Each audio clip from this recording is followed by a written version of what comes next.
From UFOs to psychic powers and government conspiracies, history is riddled with unexplained events.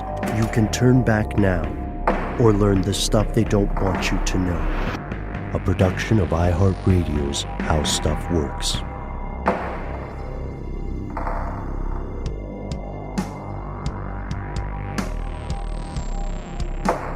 Hello, welcome back to the show. My name is Matt. My name is Noel. They call me Ben. We are joined as always with our super producer, Paul Mission Control Deckant. Most importantly, you are here, and that makes this stuff they don't want you to know. Today, we've got to welcome you back, Noel. You've been on some trips recently. You have not been tripping necessarily. Well, you don't know that. I don't. I just said necessarily. Necessarily means I'm not saying you had to. Nor deny. I was in San Francisco for a little while. That would have been a good opportunity to do that, but it did not cross my path. And today's episode, for anyone who didn't bother to read the title, you were so excited you just jumped in. Today's episode is about tripping. It's about psychedelics, hallucinogens, One in particular. And in the past, we've talked a little more broadly about hallucinogens and psychedelics in our episodes. Avid listeners would remember, did hallucinogens create religion? Or can hallucinogens cure addiction? But today we're drilling down into one specific substance, and we've brought someone along with us to help. That's right. We are not diving into this rabbit hole alone. Please welcome to the show our good friend, co-host of Stuff to Blow Your Mind, co-host of Invention, Mr. Robert Lamb. Hey, thanks for having me. We're very excited that you're here, Robert. We very much are looking to you as an expert, because you not long ago completed a, I believe, 5-part series on this very substance, on Stuff to Blow Your Mind. Yeah, me and my co-host Joe McCormick, we did a 5-part look at psilocybin, psychedelics in general, but with a very much of a focus on psilocybin. It's an interesting time for that, especially because I think the tide is sort of turning in terms of not only public opinion, but even just the laws surrounding it. It's getting loosened up in a lot of places, and there's legitimate research being done using psilocybin to treat things like depression or anxiety or what have you. Yeah, I think the research area is perhaps the most exciting area to look at, because there was a lot of progress made back in the 50s and 60s. And then, of course, things died down almost, to a trickle, to a crawl for decades. And now we're living in a true renaissance of psychedelic research, where researchers have picked up where others left off and are, continuing to really explore the healing potential of these substances. Yeah, and a lot of this has to do with the social mores, right? The way substances and certain drugs have been viewed over the course of history, right? But before we get too deep into this, let's talk about what we're talking about. What is psilocybin? Okay, well, psilocybin, for starters, is a psychedelic. The term itself is from the Greek words for soul or mind and manifesting. But in particular, psilocybin is a tryptamine psychedelic. It naturally occurs in some 200 different varieties of mushroom. And the primary compounds responsible for its psychedelic effects are psilocybin and psilocin, which ultimately amount to pretty much the same thing, since psilocybin breaks down into psilocin inside the body. Compared to almost, all other known drugs, psilocybin has an exceptionally low potential for abuse and exceptionally few known physiological risks. Right. It turns out that many of the urban legends people have heard about folks taking magic mushrooms and then going completely insane for the rest of their lives are just that, urban legends. There are also, I believe, no proven fatalities due to this substance. Well, I guess two things are worth pointing out. Like, for starters, a certain segment of the population can experience psychological ramifications. Sure. So people with a predisposition for, say, schizophrenia, and that's something that everyone should always keep in mind. On the other hand, they are powerful substances. They're not, it's not bubble gum. Set and setting are extremely important. The mental state that one has going into using these substances is extremely important. And so therefore, it's very possible for, especially as a young person who hasn't say put a lot of thought into what is going to happen, it's very possible for them to have a challenging time. I guess the thing I'm clarifying here is, while all of that is true, there has also been this persistent public image of psilocybin or hallucinogens in general as something that someone would ingest at one point in their lives, and then for the rest of the natural span of their life, they would be functionally insane or unwell or unable to perform as a regular member of society. And I think that's fake. That's propaganda, right? That's negative PR in the war on drugs. And speaking of PR, just really quickly, we're not, as we do with any ideas we discuss, not saying you should believe this or this is something you should go out and do, or saying you should go out and microdose and take psilocybin today. It'll improve your life. We're just going through some of the effects, some of the history, and some of the current research and the news behind it. And speaking of that, there was a study that just came out from Global Drug Survey, to your point, Ben, that polled close to 120,000 people in 50 different countries about their drug and alcohol consumption.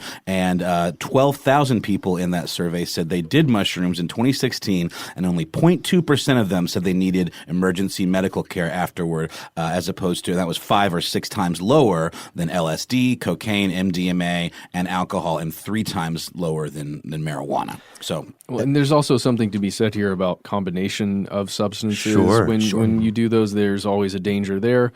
Someone could die being in an unsafe setting or a situation, right? Yes. That caused them to behave erratically. Oh, absolutely. And just to kind of harp one last time on this point that that everybody's kind of making here. Sure. There is a small segment of the population that should never try psilocybin, but for the overwhelming majority, it is not something that's going to cause deleterious effects, right? Yeah, one more statistic here. It looks like about 8% of the U.S. population, counting people over 26, 8% of people over 26 years old have at least self-reported using some sort of hallucinogen. Is that number higher in actuality? Maybe, but not that much. So again, this war on drugs mentality doesn't really track. It is not as if 1 out of 3 people on the street are tripping their balls off or something. Yeah. You know what I mean? And and to Robert's point, it's not something. Well, historically, psychedelics played a more formal role in human experience, or a more spiritual role, rather than a recreational role. 100%. And that's, I think, in terms of the tide turning, it's starting to be seen more like that instead of just some thing that you pop for jollies at a concert or something like that, This is something that fascinated me about your discussion on Stuff to Blow Your Mind, Robert. When we get to the nuts and bolts of psilocybin specifically, how much do we know about how it actually works in the human brain? Yeah, well, we still don't know for sure the exact neurochemical mechanism, but classic psychedelics appear to bind to a specific subclass of serotonin receptor, the serotonin 2A receptor. And these receptors are found concentrated in the human cortex, which is the outer layer of the cerebellum, which is associated with a lot of higher brain functions, sensation, speech, of course, language, voluntary action.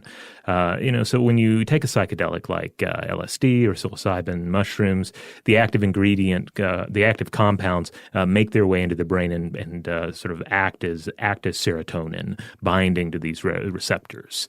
But yeah, there are a lot of questions that still remain, about exactly how it works. So a lot of questions remain exactly regarding how serotonin really works in our minds. Well, there are a lot of stories that are a little more anecdotal about, or I guess let's say, tales of what psilocybin actually is and how it functions within the body outside of the medical research, right? About it being conscious in some way. I mean, there are all kinds of things we can get into a little later in here. I mean, there are stories that you will find across the internet and perhaps hear from acquaintances of yours that go a little deeper into the strangeness. But let's imagine that there was like a big pharma type commercial for psilocybin, and let's think about what would be rattled off at the end, the things that could be caused. Things like nausea, vomiting, abdominal cramps, diarrhea, muscle relaxation, weakness and twitches, yawning, drowsiness, dizziness, lightheadedness, and lack of coordination, pupil dilation, tearing, dry mouth, and facial flushing, increased heart rate, blood pressure, and body temperature, sweating, followed by chills and shivering, numbness of tongue, lips, or mouth, feeling of physical heaviness or lightness, and feeling of floating. Yeah, and I was just reading the other day about how DARPA is interested in basically harnessing all of this without the mind-altering aspects. Just to weaponize it, essentially, right? DARPA, our eternal fourth co-host, so there's another thing here when we're dwelling on the anecdotal stuff. We do have to say that this very quickly gets us into some of the more out there or fringe concepts, beliefs, authors, and before we get to those ideas, which are grand, and many are as beautiful as they are unprovable, but they're all based on not so much the physical sensations people encounter, but the psychological situations they encounter. And this, I think, Matt, is directly tying into some of the anecdotes you've mentioned. Everybody has a lot of people who try hallucinogens have this kind of hero's journey tale, right? And sometimes it's full of Jungian archetypes. Sometimes it's just full of strange perceptions of time and space, or even synesthesia. Things much less easy to quantify in a rattled off list at rapid fire at the end of a television commercial. Yeah, I mean, the ineffable aspect of it is always a key factor. Michael Pollan has an excellent book that came out this year about psychedelics called How to Change Your Mind, which I recommend to everybody. Just a wonderful read. But in an interview with Terry Gross, he mentioned that William James once said that the mystical experience of psychedelics is ineffable, yet we try very hard to F it. Yeah. So I think that's a big thing to keep in mind with the subjective experiences of psychedelics is that, first of all, it's highly susceptible to set and setting. Mm-hmm. It's highly susceptible to your mindset going into it. Therefore, it's also highly susceptible to stories you've heard about the use of psychedelics, be it inspiring tales from various psychonauts, mm-hmm. or the scare tactics of the moral panic and the war on drugs that popped mm-hmm. up in the wake of the counterculture. And then after we've had those experiences, we of course have memories of those experiences, and memories are highly susceptible to us then tinkering with them as we turn them into narrative. I'm sorry for anyone who can't see, because this is an audio podcast. When you said that, Robert, I had to point across the table because yes, memory is a treacherous territory, right? It's a domain where you cannot really trust the geography you encounter. And I want to go back to hallucinogens in general. I think growing up, at least here in the West, many children, when they encounter the idea of hallucinogens, they encounter a very fictionalized representation of this, right? Somebody ingest something, maybe Alice in Wonderland would be a good example. Yeah, it would. Somebody ingests something, and then their concept of time and space changes, right? Or size, right? Mm-hmm. And then they begin to see visibly strange creatures, right? The white rabbits and so on. But is that nonsense? Is that true? When people take psilocybin, are they seeing visual entities? Or it seems like there's a lot of malarkey about hallucination out there. So what's the fact? What's the fiction? Well, I mean, I think a lot of the malarkey does come from media representations of it. And part of that is that it's difficult to capture the psychedelic experience in a fictional medium, be it a book, certainly in a movie. And then so a lot of the examples we have, they're going to be more like a dream sequence.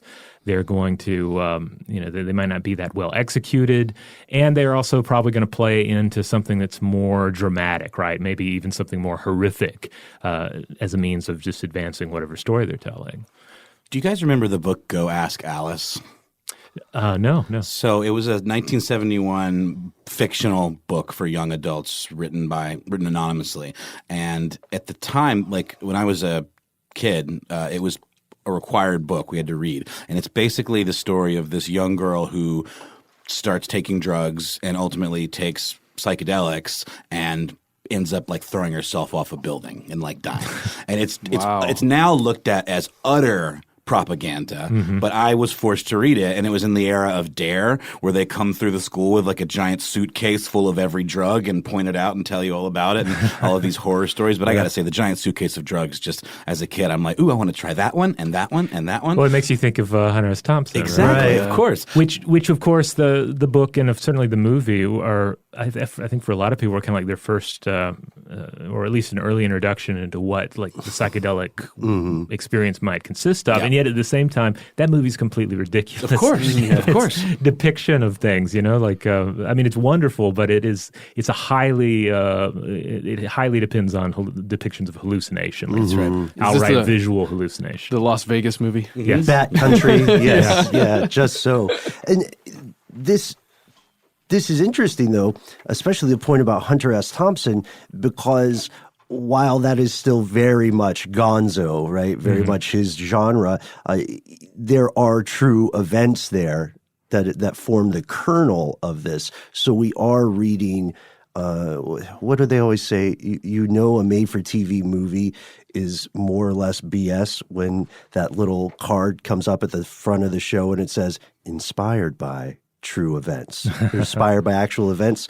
So we can say then that a lot of Hunter S. Thompson's work was inspired by true events, if not, with a lot of poetic license, but there's still a factual account. And if we look back through the canon, Hunter S. Thompson, Go Ask Alice, various shamanic experiences, we see that people have been writing about this stuff for a very, very long time and have been doing it since before we figured out how to write things, right? Yeah. I mean, really, you look at so many ancient cultures, and it's difficult to find an example of one where there's not a case or a strong case or a definite case to be made for hallucinogenics psychedelics playing some sort of role in their society. I mean, it was part of shamanistic practices, and still remains a part of shamanistic practices in certain parts of the world.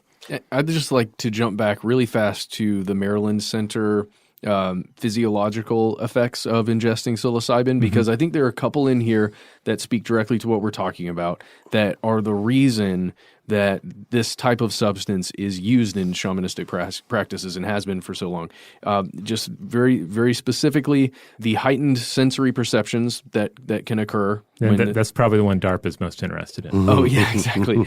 The time and space being altered, like the feelings of time and space being altered, right? As well as the detachment from the self, from the body, basically the third personing that can occur with these substances. And it's those three combined become such a potent avenue to explore, I guess, your own consciousness or the feelings that you're having within that moment, and the single person's connection to the greater universe or nature or the spirit, whatever is being worshipped. You can really see it as a potent tool. And it doesn't have to be even that lofty. It could be something as simple as your connection to something like television, the concept of like watching television and what that means and how you interact with something like that and don't even think about what it is. Under the influence of something like this, you might see it completely different and question how much time you spend with this box watching other people doing things on TV. And your relationship that might seem very normal otherwise, all of a sudden you start to question it and be like, why am I doing this? Why am I putting so much emphasis on this experience? I like that you mentioned that, because there are some studies that indicate, if not necessarily psilocybin, some hallucinogens are very helpful with people who are struggling with habits or addictions, right? Anything from smoking to I imagine, I haven't seen a study on it, but I imagine, what if there's someone who watches too much TV? Sure, and they're like, drop this, now watch this marathon of Seinfeld. It's just associations in general, right? Sure. Like the idea, let's say I'm addicted to cigarettes. In my mind, this is a steadfast part of who I am. Under the influence of psychedelics, you might be able to take a step back and see it as something that you can just very easily cast off or take or leave, you know? So there's a high-level look at the nuts and bolts of psilocybin in specific, some of the history, some of the current research, and, I think a pretty accurate look at the controversy and the mechanics of the experience, right? But what if there is more to the story? What if there is something beyond the psychological effects that compels our species and has compelled it for thousands of years to pursue these hallucinogenic experiences?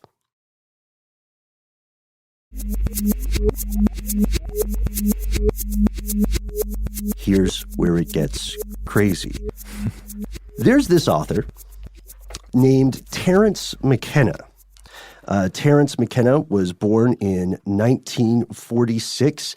And if you are familiar with characters such as Timothy Leary, if you are familiar with the revolution of hallucinogens, right, through the 60s into the 70s and so on, then you have heard this name before. You may have read books like Food of the Gods, The Search for the Original Tree of Knowledge, and shout out to my friend Henry if you're listening, because this is the part of the episode that I think you will find incredibly fascinating.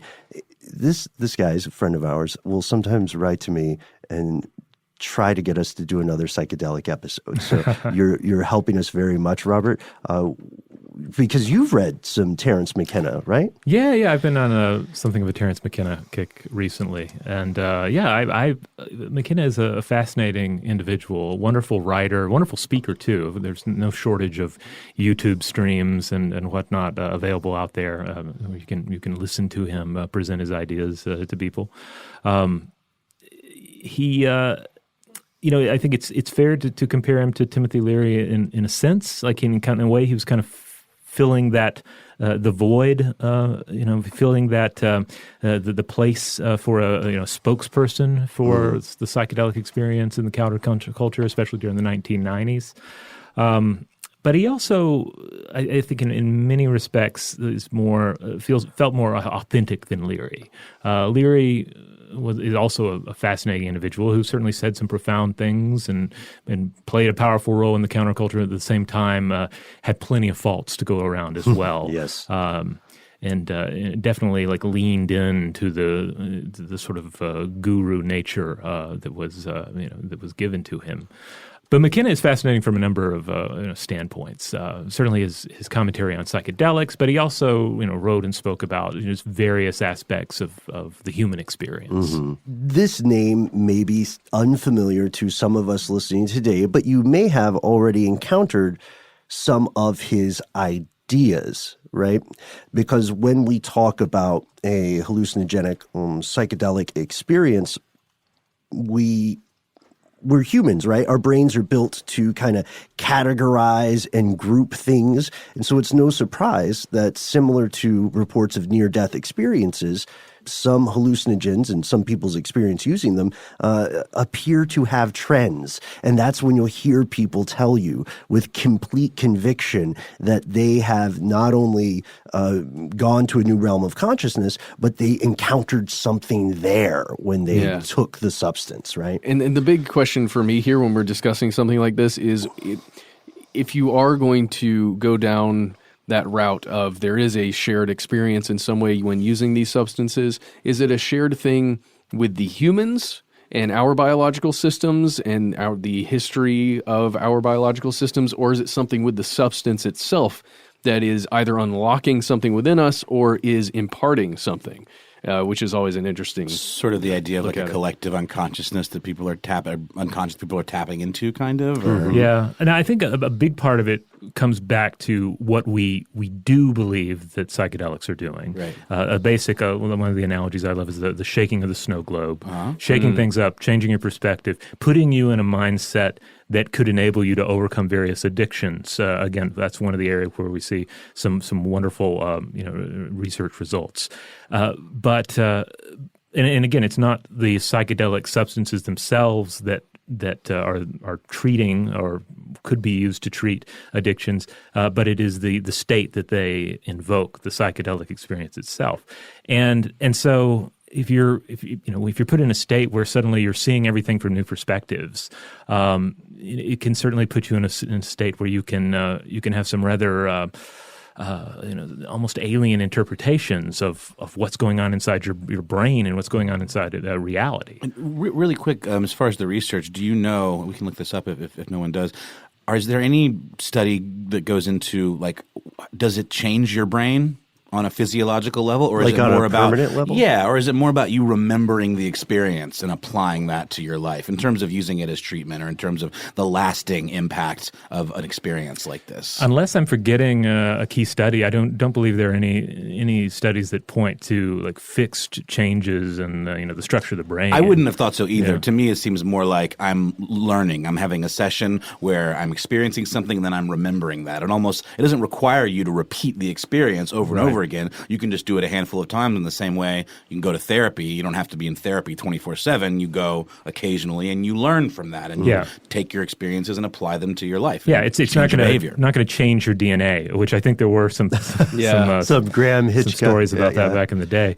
But yeah, I think it comes back to the idea that they are physiologically rather benign, but psychologically powerful, and that's where the impact is. I did see a study about some hallucinogen. I think it was the psychedelic drugs, LSD and ecstasy, not mushrooms. And now, technically, MDMA is not a psychedelic. Right.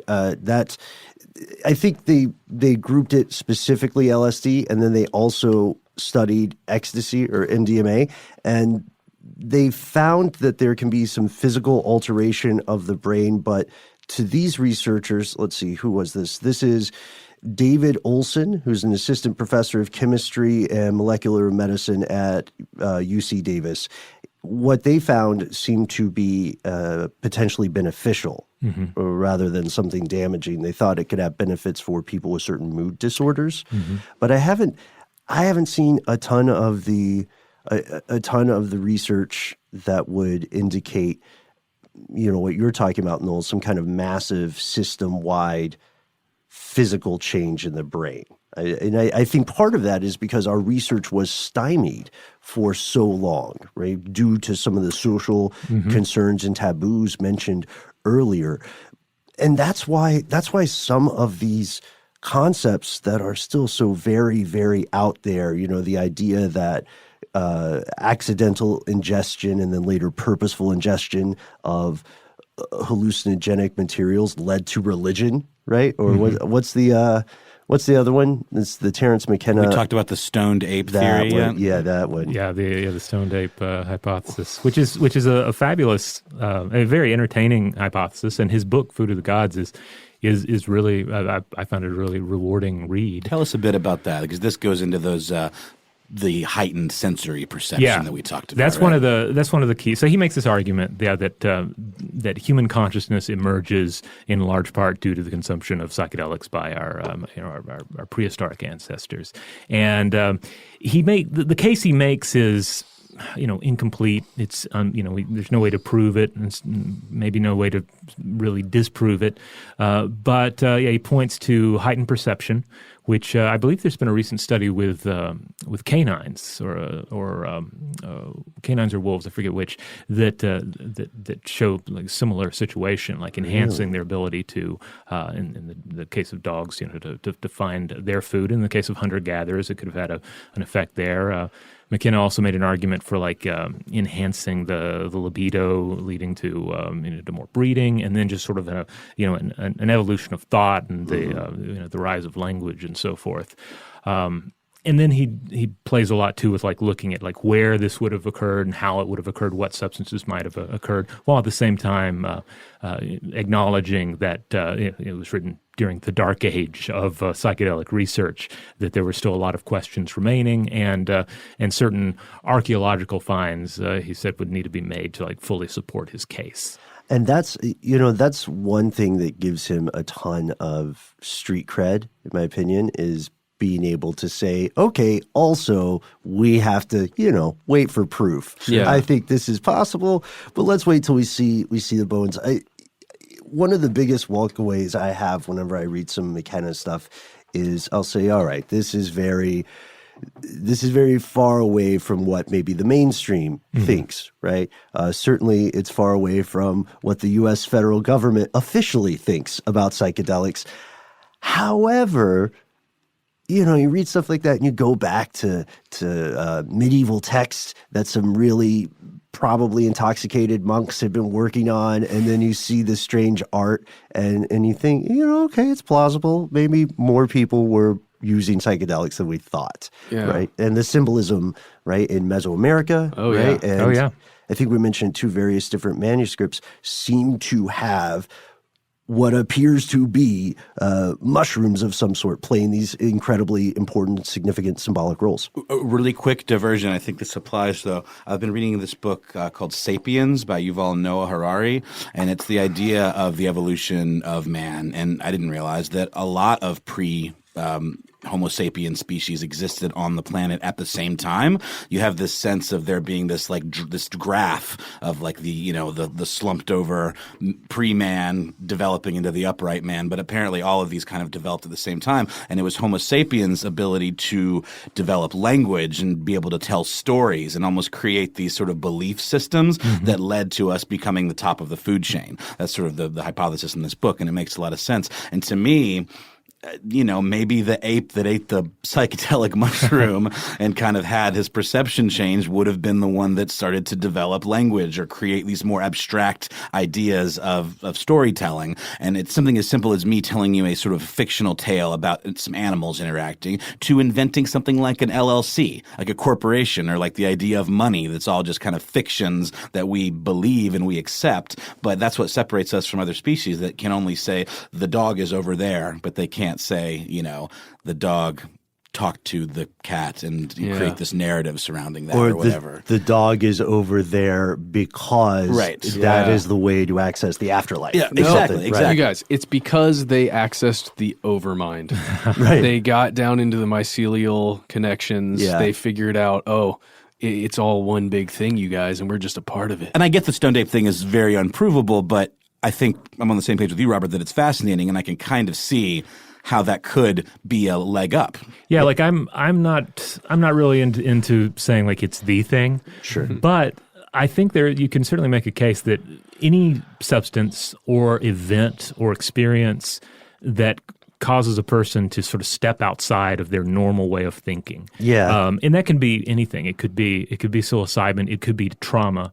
It could be a sickness. There are numerous things that can bring on these states. Like those would undoubtedly have effects on the course of human culture over time, just because they would be moments where people would stop and say, why are we doing it this way? Mm-hmm. Why am I thinking about the world this way? What if we did it like this instead? Isn't tradition just peer pressure from dead people? Come on, guys. The sun will rise whether or not we sacrifice someone.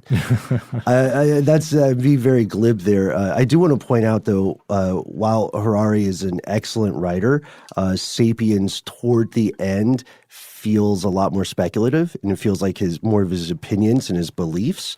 And that's something we run into with McKenna. Both of these authors, however, I believe are careful to couch things as their beliefs, right? Like you said, they're not necessarily saying this is the way, this is the 100% consistent experience people have, but we do see some trends, and some of those trends are inarguable and they are easily proven, such as the spiritual use of these substances to sometimes unite communities, right? Somebody goes maybe sometimes to change someone's place in a society, right? Mm-hmm. You have undergone this rite, this ritual, therefore you are a holy person, or maybe you are now an adult, something like that.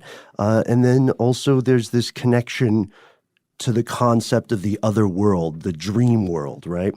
And I wonder how that translates to the modern day. We know that there's still some traditional use of hallucinogens, like ayahuasca, right, is still traditionally used by several different communities. But are there other things? Are there modern analogs? I mean, I guess part of the question is, when people go to Burning Man, right, and they take a hallucinogenic substance, are they doing something similar to the shamanistic quest, or is it just recreational? I don't know. That's also a very personal question. Like, how has our use of these substances changed? Well, I think McKenna would have certainly agreed that like Burning Man is part of like this bohemian thread that he called it, this thing that's moving us towards an archaic revival, return to, especially in Western civilization, to sort of almost a Neolithic state of not really technology or culture, but our connection with each other and our connection with nature. That being said, yeah, I'm sure there are people at Burning Man who are just taking substances without a lot of forethought and doing it just for entertainment purposes, if you will. And then there are people who are having profound experiences and setting out to have profound experiences. Another big psychonaut, I guess, who is still very much active today is Alex Gray, who I know you're a fan of. He's an incredible... Oh, yeah, he was at Burning Man. Yeah, he's a visual artist. He does these... I don't know how you describe them. They're almost these mandala-esque, kind of where the flesh is stripped away of figures. A lot of times there's sort of mother and child kind of imagery, and it's very much this idea of us as being the soul.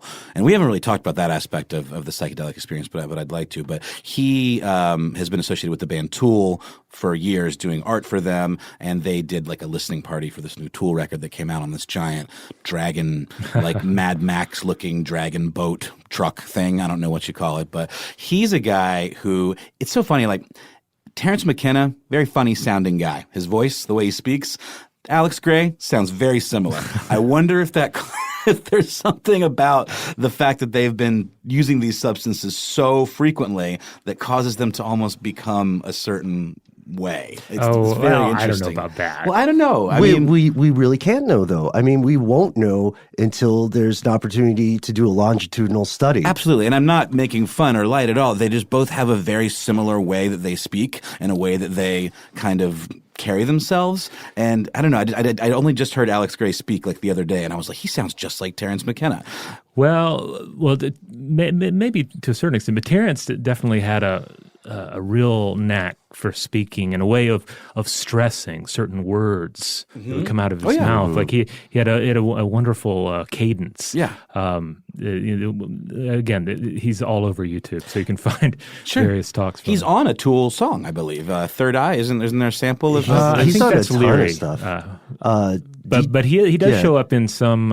I've heard some electronic tracks. There's actually an artist by the name of We Plants or Happy Plants, and they have an album that has an extended sample from McKenna that's really cool. And I think that artist also did a full length sort of documentary that's available just for free on YouTube. Yeah, wow. DJs love sampling Terence McKenna because, again, he has such this vast catalog of recorded speeches and monologues. And also, I mentioned the longitudinal study, not to whoosh on a joke, but to return to one of the things you said at the very top of the show today, Robert.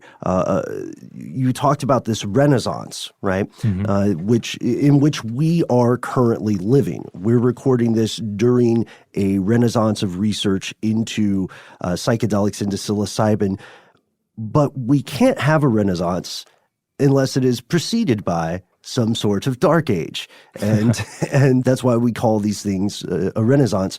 So we know that during the 70s and 80s, there was intense, and to the 90s as well, there was an intense push by Uncle Sam to make sure people were aware of at least the U.S. legal opinion of psychedelics, which was that they were up any dare kid can tell you, they were up there with heroin, with crack, and things like that. Yeah, they're Schedule 1 still in most places. And it's funny they call it Schedule 1. You know what I mean? Like, when does the train leave? I don't know. That's confusing when you're a child. Oh, yeah. I mean, it's complete nonsense, obviously. I mean, Sure. Schedule 1 means that it's supposed to have no medical properties at all. And yet, so you have psilocybin Schedule 1, marijuana Schedule 1, cocaine Schedule 2. Yep. I feel like that says something. Dentists use cocaine. Yeah, I feel like that says something about the people who made the list. And someone's like, I don't know, man. You know, if I need a little extra kick before the meeting, cocaine is Schedule 2. It's as flawed as the food pyramid, honestly. But now we see these indications that we've been sort of foreshadowing and talking about during the length of today's show, which are research forays or pushes into things like treating addiction, PTSD, right? Could you tell us a little bit about, I don't want to enter into speculation, but could you tell us a little bit about what possibilities people are seeing out there for the future of humanity's relationship to psychedelics, as well as the potential findings or research trends we might see in the future? Well, I'd say the big research trends are, of course, the treatment of various addictions. And a lot of that's going back, like one of the real precursors to that was like pre-1970s studies that looked at its usefulness to treat alcoholism. Specifically, they were using LSD because that's what was available back then. And now most of the studies are using psilocybin because it is more readily available. It is less made taboo by the 1960s. It's also less long acting. Yeah, you can do it without the doctors having to babysit people for an extended period of time. People can go home in the evening. But we're seeing a lot of advancements in the treatment of various addictions, but also the treatment of end of life anxiety and cancer depression. That to me it's huge, because if we can imagine long term in the world using a substance like this to make people just almost, if it's just a thing that occurs from some point moving forward where people are just okay, satisfied with the life that they've lived, no matter, what good or terrible things have occurred within that life, but they're satisfied that the end is coming, and it is, either not the end, not fully the end because of the way this substance is making me feel, or that I'm going to be recombined in some way with the universe. Mm-hmm. Just having those positive feelings towards the ends of life for everyone could be an incredible thing for, I think, humanity.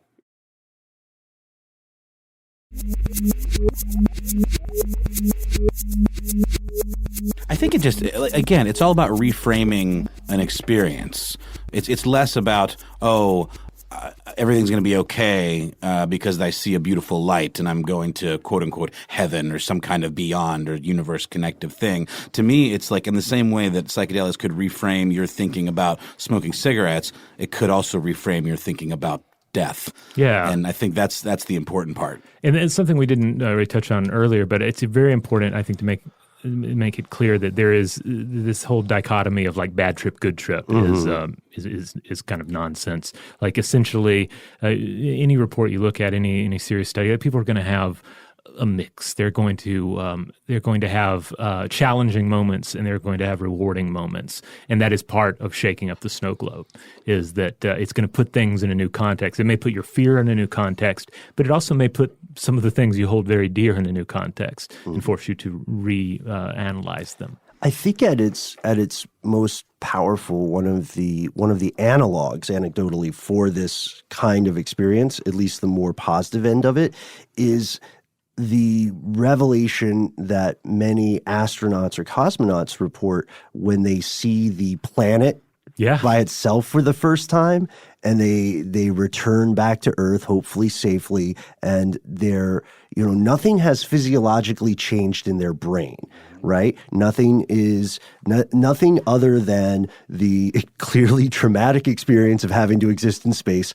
Nothing other than that has changed them. They literally just saw something, and they had this moment that psychologically sent them to a different place, and that's where they've stayed. And so when we see people having, tremendously powerful, whether for the good or the ill, experiences on hallucinogens, we have to understand that even if the brain cells don't stay, and even if memory does consistently erode and shift every time you're not looking directly at it, that there is a value to that. Mm-hmm. And I have to wonder, when did the needle begin to swing away from, this stuff being forbidden into this stuff being, I wouldn't say accepted, because numbers of usage statistics are still really low, but I would say it's increasingly going to the mainstream, especially, we've got a lot of Silicon Valley elites who are very much on board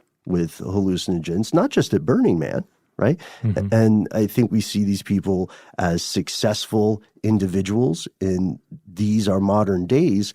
So now there seems to be this logical, I'm tracing it to Silicon Valley, but that's very cocktail napkin math, Now there seems to be this psychological association that says one can be successful and use psychedelics. Well, think about this. Like, what if you combined use of psilocybin with a therapist who is very versed in that? In the same way you might have a shaman or somebody in a ritualistic experience guiding you, through this experience. What if you could combine, we haven't even talked about microdosing, the idea of taking small amounts of hallucinogens that can have less of a hallucinogenic effect and more of just a changing your base level kind of effect. Mm-hmm. But I love the potential for pushing this into the mainstream even more, like going to a therapist who is very well versed in hallucinogenic experiences, and you can dose and then have your session where they may be in the same as a guided meditation or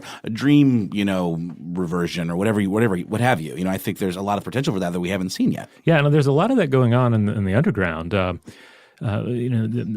to the legality, that's where it is. Michael Pollan talks about this in his book a little bit, where he actually shops around for the right people to go to have this experience, because he wants an experience on par with the sort of the clinical therapeutic experiences that are taking place in these studies. And he finds some people that seemed a little shifty, but then found some people that seemed like they would be very promising and had a profound experience. But yeah, I would love to see that sort of thing coming. I mean, it's coming back into the world, but coming into Western civilization really for the first time. Well, and you may be in luck, Robert, because there's this guy named Christian Augermeyer, I believe is Angermeyer. Angermeyer, yeah. Yeah, he's a very wealthy individual, and he's got some very powerful friends who are also extremely wealthy. Oh, I always trust people like that. That's the main thing, right? Well, he has means, right? Mm-hmm. And he has an idea, because he had a personal experience with psychedelics that he says, quote, was the single most meaningful thing I've ever done or experienced in my life. Nothing has ever come close to it. He wants to, or at least he's expressed that he wants to commercialize in some way, or at least mainstream psychedelics, and in particular psilocybin, in some way, maybe like you're talking about, maybe just more of products, who knows? But it looks as though he's on the route to make those things happen as the legality changes. Route. Now, I don't think we said this. It was just made legal in Colorado? It was decriminalized, right? Decriminalized. Are you sure? Maybe it was made legal. I thought it was recreationally passed somewhere. Okay. I know it's decriminalized in Colorado.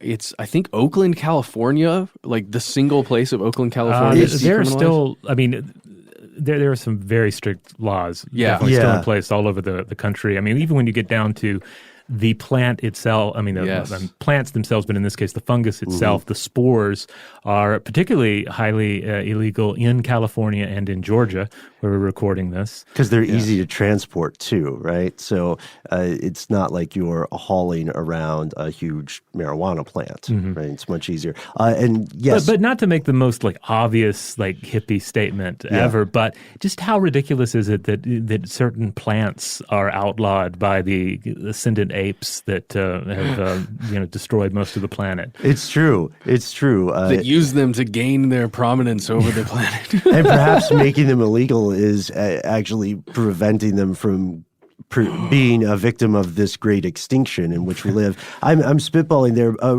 Now in Colorado, just in case anybody's outside of Denver and thinking, "Oh, great, we do have to let you know, mushrooms of this sort are decriminalized in Denver." That's right. They're still illegal in Colorado, and they're still illegal in Denver. And they're still legal in the United States. Yeah, if you were listening to this podcast, chances are you were somewhere where mushrooms, where psilocybin mushrooms are quite illegal. And so be careful. If you're somewhere where they're legal, let us know. What are you doing this week? Do you want to hang out?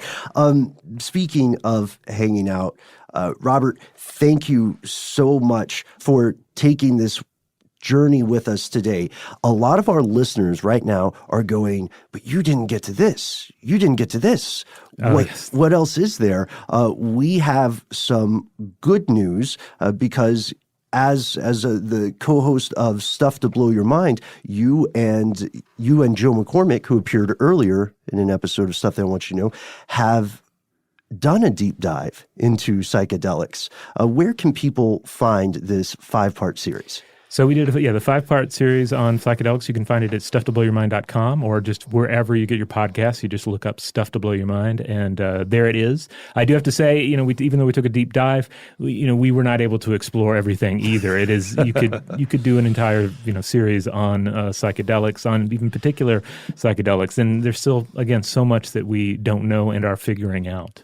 And it's a story that changes day to day, too, with now, especially now that the doors have been kind of blown open with this renaissance, as you describe it, with this research. The sky's kind of the limit. And it does feel like the tide is turning, if a little bit slowly, as things tend to do in the law. Yeah, I mean, right now, the research is very promising. Hopefully, we'll see rescheduling in the future. I've heard that there's a serious possibility that MDMA will be rescheduled in the near future due to therapeutic advancements that are being made with it. And in terms of the future with psychedelics, there's of course so many questions, like who controls it then? Is it Silicon Valley bros? Is it the pharmaceutical industry? Mm-hmm. Does it remain kind of an essential part of the underground? Of course it won't be that. I mean, someone's going to commodify it. Someone, you know what I mean? I don't know. I hate to be negative. But I will say, I was reading one of these articles about some of the studies. Another drug that has been associated with sort of club culture, ketamine, is being used in very, very high-level clinical trials for treating treatment-resistant depression. Also very controlled medical trials. A friend of mine in New York City is participating, and you get a drip of ketamine that is a very, very, purposeful dose, and you are monitored, and he said it's working like crazy. So it's interesting to see some of these things that we've associated with, unfairly even maligned substances that are starting to be kind of like taken a little more seriously. Well, I think it comes back to the idea of change, that like these are substances that when used properly can induce positive change in individuals. And if they can make those changes in individuals, then perhaps they can make those changes in the culture as well. I mean, that's one of the reasons that people have such hope for them. That's one of the reasons that the establishment was so fearful of them. And hopefully our future will be defined more by hope than fear. That's what I'm hoping for. Well said. Well said. And we want to hear from you off the record or on. What is your take? What is your perspective on hallucinogenic substances, psychedelics, psilocybin in specific? Do you feel that your opinion has changed over time? And if so, in which direction? You can let us know. We're all over the internet. We want to make it easy for you to speak with us. If you don't feel like the social medias, if Facebook, Instagram, and Twitter are not your particular bag of badgers, you can call us directly. We have a phone number. Yes, 1-833-STDWYTK. And if you want to access our Overmind, you can go to Here's Where It Gets Crazy. That's our Facebook group. That place in particular, you'll be able to have a conversation with other conspiracy realists and listeners about these we slide things. in there from time to time as well, don't we? That's correct. If you don't want to do any of that stuff, just send us a good old-fashioned email. We are conspiracy@iHeartRadio.com.